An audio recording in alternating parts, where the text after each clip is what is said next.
So hello everyone, today will solve this particular problem जो Microsoft and Google जैसी कंपनियों में पूछी गई है।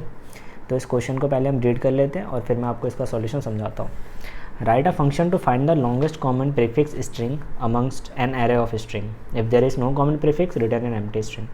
तो इस क्वेश्चन का ये मतलब है कि हमें एक एरे दिया रहेगा, एरे जो कि स्ट्रिंग टाइप का होगा। इसके अगर हम एग्जाम्पल 1 में इनपुट देखें तो उसमें फ्लावर है, कॉमा फ्लो है, कॉमा फ्लाइट है। डबल कोट्स में नहीं लगा रहा हूँ, वो आप समझ जाइएगा, लगा देता हूँ। तो मुझे क्या करना है, जो इन तीनों स्ट्रिंग्स में लॉन्गेस्ट कॉमन प्रीफिक्स है मुझे उसे रिटर्न करना है। जैसे कि स्ट्रिंग में f है, इसमें भी f है, इसमें भी f है, इसमें भी l है, इसमें भी l है, इसमें भी l है, इसमें o है, इसमें o है, इसमें नहीं है। तो मेरा लॉन्गेस्ट कॉमन प्रीफिक्स क्या हो जाएगा, f और l। तो मेरा f l रिटर्न हो गया।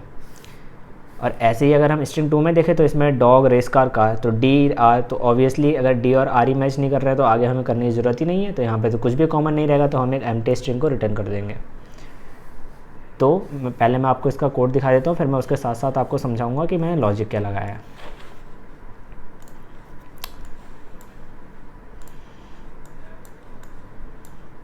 सो वी हैव दिस कोड।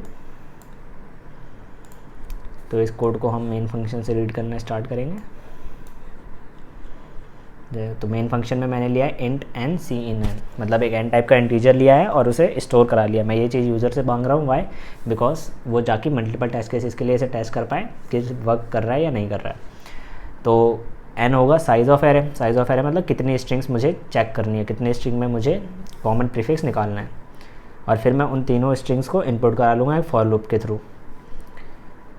जैसे कि for I int equal to 0, I slash then N plus plus I, या फिर आई प्लस प्लस। तो आई अगर 0, तो अगर एन की वैल्यू 5 है तो ये 0 1 2 3 4 यानी कि 5 टाइम चलेगा। तो पाँचों स्ट्रिंग्स मेरी इनपुट हो जाएंगी आर आर ऑफ आई उस पर्टिकुलर इंडेक्स पे।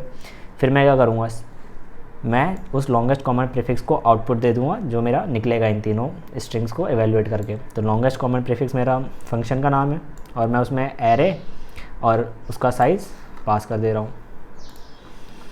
तो मैंने इसमें किया ये है कि अगर जैसे कि मेरा एरे है, अब उसमें कोई भी एलिमेंट नहीं है, एरे मेरा एम्प्टी है, तो मैं -1 को रिटर्न करा रहा हूँ। -1 का मतलब है कि मेरा कोई भी कॉमन प्रीफिक्स नहीं है।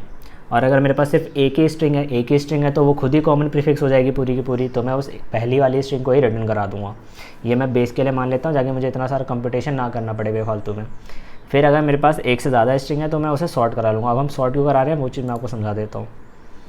जैसे कि हम एक सीक्वेंशियल स्ट्रिंग को ले लेते हैं एग्जांपल के तौर पे। जैसे कि फ्लावर ही था, तो FLO FLOW FLOWE और फिर फ्लावर। अब इसमें क्या है कि अगर मैं इसे सॉर्ट कराऊंगा, मान लो कि इनका ऑर्डर कुछ और होता, तो मैं सॉर्ट कराता तो सबसे पहले FLO आता और सबसे लास्ट में फ्लावर आता। ये अल्फ़ाबेटिकली सॉर्ट होते हैं। अगर यहाँ पे ABC होता तो सबसे पहले ABC आता, बट अभी हम ये वाला एग्जांपल नहीं लेते हैं, ठीक है। तो अगर मेरे पहले वाले स्ट्रिंग और लास्ट वाले स्ट्रिंग में जो भी कॉमन है तो वो ऑब्वियसली बीच वाले स्ट्रिंग्स में कॉमन होगा ही होगा। वाई, बिकॉज हम सॉर्टिंग कर रहे हैं अल्फ़ाबेटिकली, तो वो ऑब्वियसली अल्फ़ाबेटिकली ही सॉर्ट हुआ होगा एक एक करके।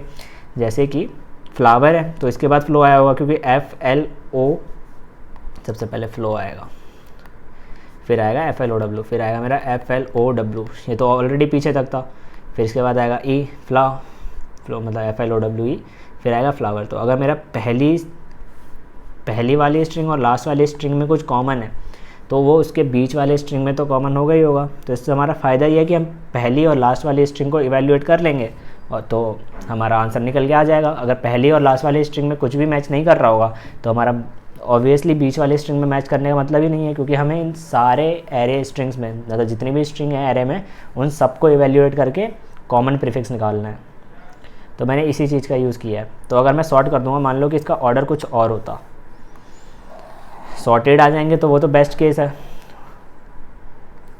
उसमें तो इतना सोचना ही नहीं है। इसे इरेज कर देते हैं।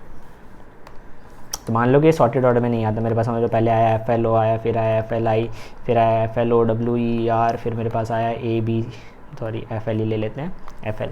तो सबसे पहले ये मेरा अल्फ़ाबेटिकली सॉर्ट होगा, सब में F है तो F, फिर एल, सब में एल है एल।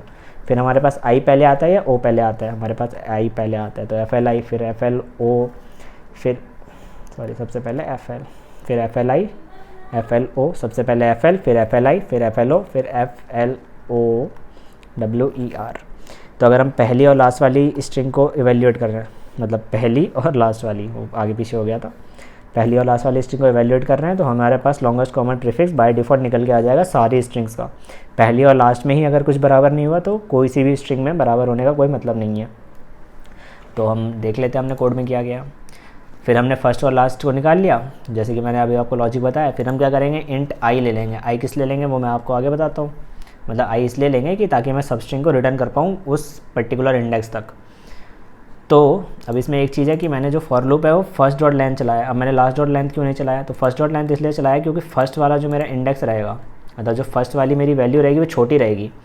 तो जो फर्स्ट में कॉमन है वो लास्ट में कॉमन मुझे मिल ही जाएगा। अब फर्स्ट में ही नहीं है, लास्ट में कितना भी हो हमें उस चीज़ से फ़र्क ही नहीं पड़ता है। तो एफ एल मुझे रिटर्न करना है, तो मैं ऑब्वियसली फर्स्ट तक के चलाऊँगा। वाई? बिकॉज फर्स्ट मेरी छोटी है, तो वहाँ तक चलेगा। तो फर्स्ट ऑफ आई। तो अब हम ले लेते हैं अपना ओरिजिनल एग्जाम्पल। जो ओरिजिनल एग्जाम्पल था हमारा क्वेश्चन में गिवन। क्वेश्चन में हमें उसने बोला था कि फ्लावर है, फ्लो है और फ्लाइट है। फ्लावर है, फ्लो है और फ्लाइट है। तो जब ये सॉर्ट होगा तो सबसे पहले मेरे पास आएगा एफ एल और फिर आई पहले आता है तो फ्लाइट, फिर आएगा फ्लो और फिर आएगा फ्लावर। तो मैं अगर फ्लाइट और फ्लावर को कंपेयर कर लूँ, मतलब फ्लाइट और फ्लावर को इवेल्युएट कर लूँ, तो मेरा कॉमन प्रीफिक्स निकल के आ जाएगा। तो हम पहले चलाएंगे लूप में हम कंडीशन चेक कर रहे हैं, if first of I not equal to last of I, तो मैं ब्रेक कर दूंगा। यानी कि अगर मेरा कोई भी पर्टिकुलर मैच नहीं करता है, जैसे कि एफ़ और एफ है मैच कर रहे हैं तो कोई दिक्कत नहीं है, हमारा आई इंक्रीमेंट होगा। एल और एल मैच कर रहे हैं, कोई दिक्कत नहीं है, आई इंक्रीमेंट होगा। फिर आई और ओ मैच नहीं कर रहे हैं तो यहाँ पे हमारा फॉर लूप हो जाएगा ब्रेक और हम आ जाएंगे फॉर लूप के नीचे। तो यहाँ पे मेरा आई कितना हो जाएगा, 0 से स्टार्ट था, यहाँ पे आएगा 1, यहाँ पे आएगा 2, सॉरी यहाँ पे 0, यहाँ पे 1, यहाँ पे 2। तो अभी मेरी आई की वैल्यू है 2, आई की वैल्यू 2 है। तो फिर मैं नीचे चेक करा रहा हूँ इफ़ आई इक्वल टू 0। अब आई इक्वल टू 0 मैं इसलिए करा रहा हूँ कि बाई चांस मेरे पास स्ट्रिंग आ जाती ABC। तो अब पहले आता ABC, लास्ट में आता फ्लावर। तो एफ़ और ए ही मैच नहीं हो रहे तो बीच का मैच करने का हमें कुछ ज़रूरत ही नहीं है, वो तो मैंने आपको लॉजिक बता ही दिया है। ए और एफ मैच नहीं हो रहा तो मुझे एम्प्टी स्ट्रिंग रिटर्न करनी है। एम्प्टी स्ट्रिंग को मैं डिनोट कर रहा हूँ -1 से। तो अगर मेरा आई 0 हो जाता है, यानी कि कुछ भी मैच नहीं कर रहा है, तो मैं रिटर्न -1। एल्स मैं फर्स्ट डॉट सबस्ट्रिंग 0, आई। फर्स्ट डॉट सबस्ट्रिंग मतलब जो मेरा पहले वाले में कॉमन है, मतलब पहले वाला है मेरा फ्लाइट का मुझे कितना पार्ट देना है, 0 से लेकर के 2 तक, यानी कि एफ एल। पीछे का करता है वो आई को इंक्लूड नहीं करेगा अगर मैंने 2 तक लिया है तो एफ और एल मेरा रिटर्न हो जाएगा। तो हम पहले इस कोड को चला के देख लेते हैं क्या ये कोड सही से काम कर रहा है या नहीं। हमारा इनपुट फॉर्मेट था कि पहले हमें एक इंटीजर देना है और फिर हमें देनी है अपनी स्ट्रिंग्स। तो पहले हम अपनी इंटीजर एंटर कर लेते हैं। अभी वो लोड हो रहा है, लोड हो गया। Flower, flow, flight, F L. तो हमारा आउटपुट बिल्कुल सही है। अब हम चेक कर लेते हैं कि अगर कुछ भी कॉमन नहीं है तो -1 प्रिंट होना चाहिए। Let's test it 2। मैंने आपको ABC वाला एग्जांपल दिया था, तो वही कोड हम यहाँ पे चला के देखेंगे। 3 ABC CDE और कुछ भी, तो -1 रिटर्न हो रहा है। तो इसका मतलब है कि हमारा कोड बिल्कुल सही से काम कर रहा है। अगर आपको ये कोड चाहिए तो आप nargisgupta.com पे जा कर के ले सकते हैं, जिसका लिंक डिस्क्रिप्शन में गिवन है। और अगर आपको ये सॉल्यूशन पसंद आया हो तो प्लीज़ वीडियो को लाइक करें और सब्सक्राइब करें। Thank you so much.